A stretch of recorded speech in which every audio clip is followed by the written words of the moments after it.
Aujourd'hui, c'est la journée internationale de la liberté de presse et on entend ici et là beaucoup de journalistes camerounais faire des conférences, des séminaires et le peuple se demande en réalité qu'est-ce qu'il célèbre ou bien de quoi est-ce qu'il parle. Parce qu'en ce jour, on vit à une génération où on a plus de la désinformation venant des sources crédibles qui en réalité deviennent des barrières pour éduquer le peuple. Et on a l'impression que cela n'est pas fait à dessein. Parce que l'ordre de 82 a décimé le pouvoir des journalistes, le pouvoir des hommes du micro, le pouvoir des rédacteurs. Je vous prends un exemple palpable. Le cas Martinez Zogo, qui est ce journaliste, le rédacteur en chef d'Amplitude FM à Yaoundé, qui avait écouté comme ça là, le discours du président de la République du 31 décembre 2022, qui devait comme ça là poursuivre les prévaricateurs du fonds public. Et il s'est lancé donc à la recherche des informations, ou alors il s'est fait servir des informations qui étaient déjà connues, qui étaient déjà utilisées dans les parquets.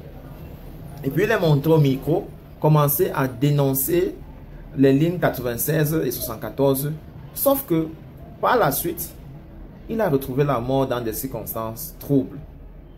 Aux premières heures de son assassinat, ce que le parquet ou bien les services judiciaires ont par la suite appelé, ils ont changé de dénomination, c'est parti de l'assassinat à une torture. Et les journalistes au début faisaient beaucoup de bruit en partant par leurs associations sont restés pratiquement, ils n'ont eu pu rien dire. Et aujourd'hui, la majorité de ces journalistes, dans leur thème, ils parlent de protection sociale du métier du journalisme.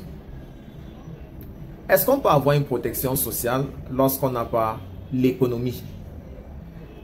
Quel est le salaire d'un journaliste avec la licence au Cameroun? J'ai fait quelques recherches et j'ai compris que cela est entre 50 000 et 150 000. 150 000 étant le barème. Dans des conditions où un journaliste, quelqu'un qui a fait l'université, a fini l'université et doit travailler pendant 5 ans avec un salaire de base de 60 000. Qu'est-ce qu'en réalité vous croyez qu'il peut faire avec ce genre d'argent? Là, c'est un côté. De l'autre côté, ils vont régulièrement sur le terrain pour chercher l'information. Et on est dans un pays qui a 4 décennies de leadership. Ça veut dire l'ordre de 82 a instauré comme système de gouvernance le monétillage. Je te paye, tu dis ce que je pense. Et donc, lorsque ces journalistes, surtout ceux du privé, partent sur le terrain, eh bien, ils rencontrent ces autorités politiques, administratives et même les opérateurs économiques véreux, pour la plupart. Et ils sont obligés comme ça là, de changer l'information pour profiter à ces derniers. Vous n'avez qu'à voir les titres des journaux chaque matin. Certains ne se cachent plus. Ils s'élèvent, ils encensent comme ça là ceux à qui ils ont pris des combos au vu aux yeux de tous. Lorsqu'on a connu les crises majeures dans ce pays, on a eu les breaking news le matin où les journaux, il y avait au moins 4 à 5 journaux qui donnaient presque les mêmes titres, avec les mêmes images, au vu au su de tous. Et je vous ai dit au préalable que en dénonçant les lignes 94 et 76, ça nuit à certains patrons de presse qui, à eux seuls, profitaient le quadruple de ce que les autres presses unies ensemble recevaient. Je veux parler ici du cas, par exemple, du patron du groupe Anecdotes, Amogu Belinga, qui à lui seul recevait des milliards. Pendant ce temps, on prenait des millions et on redistribuait à toute autre presse nationale. Voilà des situations qu'on sait. J'ai par exemple suivi l'éditorial à la CATV au journal de 13 h, où l'éditorialiste enseignant dit, pour le cas Martinez Zogo, le président de la République est sorti avec des gros gants et a sifflé l'affaire. Donc, on peut dire que l'affaire Martinez-Zogo a trouvé justice. Ah bon? Quand cela vient d'un journaliste à la presse nationale, j'ai bien envie de répondre à la ministre de Postes et Télécommunications, Madame Liban Liken Minette, qui, lors de son séminaire et lors de son point de presse, a dit qu'on veut tordre le cou à la désinformation parce qu'elle obscure l'accès à l'information, le vrai qui aide à émanciper les peuples.